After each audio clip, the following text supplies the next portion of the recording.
नमस्कार, मैं चंदन कुमार और आप देख रहे हैं अपना पसंदीदा चैनल अंगवानी। आज इस वीडियो में हम बात करेंगे सुप्रीम कोर्ट के एक लैंडमार्क जजमेंट की, एक महत्वपूर्ण फैसले की जो चाइल्ड पोर्नोग्राफी से जुड़ा हुआ है। इस पर बात करने के लिए हमारे साथ देश के जाने माने मशहूर चाइल्ड राइट एक्टिविस्ट भुवन रिभू जी हैं। भुवन रिभू जी का परिचय मैं दे दूं। आप ये कह सकते हैं, अगर हम संक्षेप में इनका परिचय करना चाहें तो पिछले 2 दशकों में बाल हितों से जुड़े जितने भी पॉलिसियां बनी, नीति बनी है, या फिर सुप्रीम कोर्ट या किसी भी अदालत के फैसले आए हैं इसमें, उनमें इनकी बहुत बड़ी भूमिका रही है। और इस मामले में जो सुप्रीम कोर्ट का फैसला आया है चाइल्ड पोर्नोग्राफी के मामले में, उस मामले में भी भुवन जी खुद याचिका पिटिशनर रहे, याचिका करता रहे। इसलिए बहुत बहुत स्वागत है आपका भुवन जी। अब चूंकि फैसला आ चुका है और इस फैसले को कैसे देखते हैं, और चूंकि आपकी लड़ाई रही है इन सब को लेकर, तो आपको क्या लगता है इस फैसले का असर आगे कैसे पड़ेगा?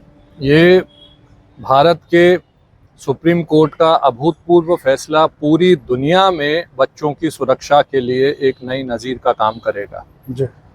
दरअसल बच्चों के खिलाफ हो रहे अपराधों का स्वरूप बदल रहा है और आज कम्युनिकेशन के माध्यम से, ऑनलाइन के माध्यम से, इंटरनेट के माध्यम से, फ़ोन के माध्यम से या दूसरी इलेक्ट्रॉनिक चीज़ों के माध्यम से बच्चे, उनकी वनरेबिलिटी कहीं ज़्यादा बढ़ गई है।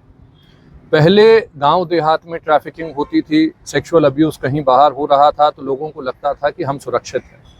आज इस नए किस्म के अपराध से कोई सुरक्षित नहीं है। हम सभी के घरों के अंदर ये इंटरनेट और ये इस तरह की जो क्रिमिनल हैं वो घुस चुके हैं हमारे घरों के, हमारे बेडरूमों के भीतर। जी। तो अगर कोई हाई कोर्ट ये कहता है कि बच्चों के अश्लील वीडियो देखना, चाइल्ड पोर्नोग्राफिक वीडियो को ढूंढना, उसे डाउनलोड करना और डाउनलोड करके उसे अपने पास रखना अपराध नहीं है, तो कहीं ना कहीं हम कानून के सीमित दायरे को न्याय से बहुत दूर रख के बात कर रहे हैं। क्योंकि अगर एक बच्चे का इस तरह का वीडियो बनता है तो एक बच्चा कहीं पे बलात्कार का शिकार होता है। हमने उस बच्चे को सुरक्षा देने की तो बात की नहीं, और हमने समाज को एक ऐसी दिशा दे दी कि बच्चों के इस तरह के वीडियो ढूंढना, उसे बनाना, ये अपराध ही नहीं है। तो पहली बार सुप्रीम कोर्ट ने इसमें बहुत ही सख्त कदम उठाया और निर्णायक कदम उठाया।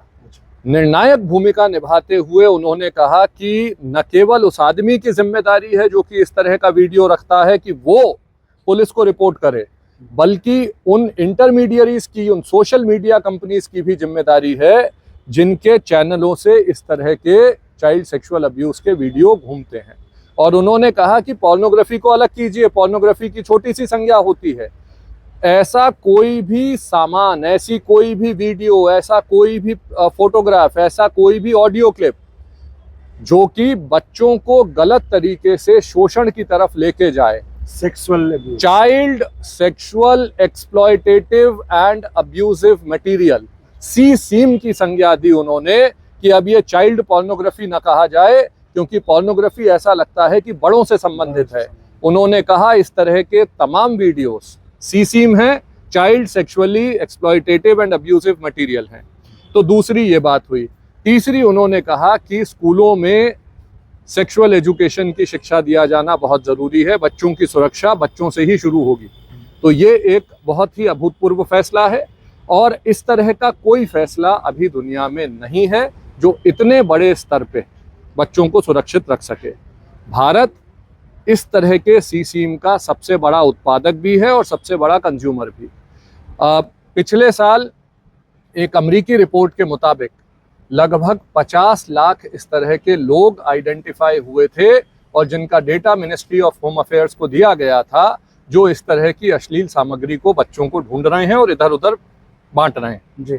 तो उन तमाम लोगों के लिए ये डर का भी काम करेगा और भारत में बच्चों की सुरक्षा, महिलाओं की सुरक्षा और कानून को न्याय की तरफ ले जाने की दिशा में एक बहुत ही ज्यादा महत्वपूर्ण भूमिका ये फैसला कल का अदा करेगा। तो चलिए, एक तो आप चूंकि याचिकाकर्ता खुद थे तो ये तो आपकी बड़ी जीत हम मानते हैं, तो ठीक आपकी, लेकिन अब कोर्ट का तो फैसला आ गया, लेकिन आपको लगता है जब इसको एग्जीक्यूट करना होगा तो उसमें आपको वो सफर कैसा लग रहा है? क्या लग रहा है कि वो सब कुछ हो जाएगा? भारत में चीजें होती हैं, करनी पड़ती हैं। दुनिया में चीजें होती हैं, करनी पड़ती हैं। ये तो कर्म तो विधान है। तो आज यहाँ तक हम पहुंचे हैं, ये बच्चों की सुरक्षा और न्याय की दिशा में पहला कदम है। पहला कदम ये है कि बच्चों के बलात्कार को बढ़ावा देने वाला आदमी सड़क पे घूम नहीं सकता, उसे उठाइए और बंद कीजिए। ये पहला कदम है। लेकिन आने वाले समय में ऐसे तमाम लोगों को ढूंढना और उन तमाम लोगों को बंद करना भी हम सबकी सामूहिक जिम्मेदारी है। इसको रिपोर्ट करना हम सबकी सामूहिक जिम्मेदारी है। और आने वाले समय में मैं समझता हूं कि ये सुप्रीम कोर्ट ने एक ढांचा तैयार कर दिया है, एक व्यवस्था तैयार कर दी है, जो सरकार को और समाज को दोनों को बहुत मदद करेगी।